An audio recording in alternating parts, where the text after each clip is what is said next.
Hallo, Katje Kamertijn Lef Nou hier terug. Ik ben benieuwd hoe dat het ondertussen met jouw verhaal zit en of dat je een duidelijkere structuur hebt kunnen maken in jouw presentatie.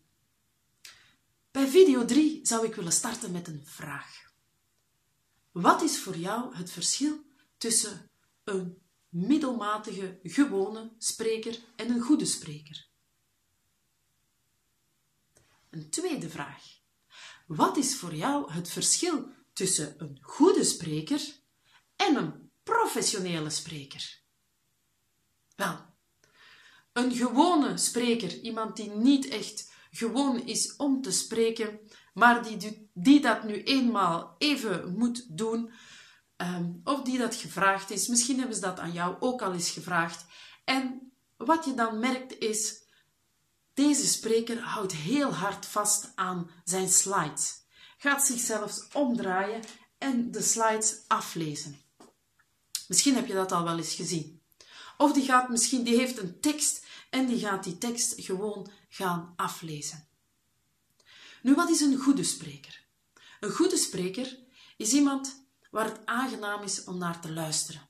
Is iemand die ook wel de brug kan maken naar het publiek en die jou kan aanspreken. Je ziet dat is iemand die redelijk à l'aise is in het spreken. Maar dan heb je de professionele spreker. Waarin zit nu het grootste verschil?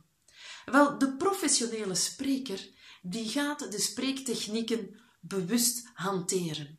En wat zijn nu zo nog andere spreektechnieken die je hebt? Wel, een van de technieken is bijvoorbeeld gebruik van de ruimte. Of het gebruik van die handen, waar sprekers niet zo goed weten wat mee te doen. Die zwieren niet van hier naar daar, maar die worden heel bewust ingezet om een bepaalde boodschap te gaan ondersteunen.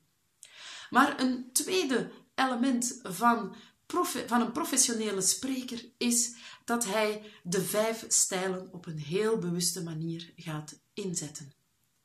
En de 5 stijlen, dat zijn de 5 sprekerstijlen.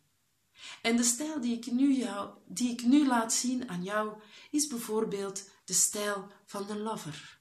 Want de lover die is zacht en heel open naar zijn publiek toe.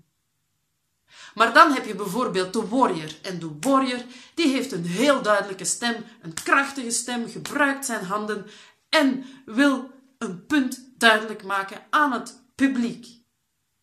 Maar misschien ben jij zo eerder iemand die zo af en toe wel eens een grapje in de groep stuurt. Ja, dan ben jij, of heb jij als stijl de joker.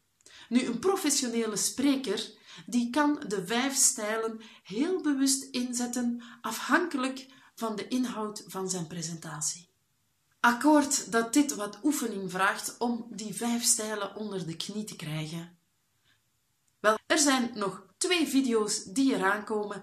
In de volgende video ga ik jou enkele technieken meegeven hoe dat je nu werkelijk kan gaan verbinden met jouw publiek. En in de laatste video ga ik jou laten kennismaken met een imago-experte.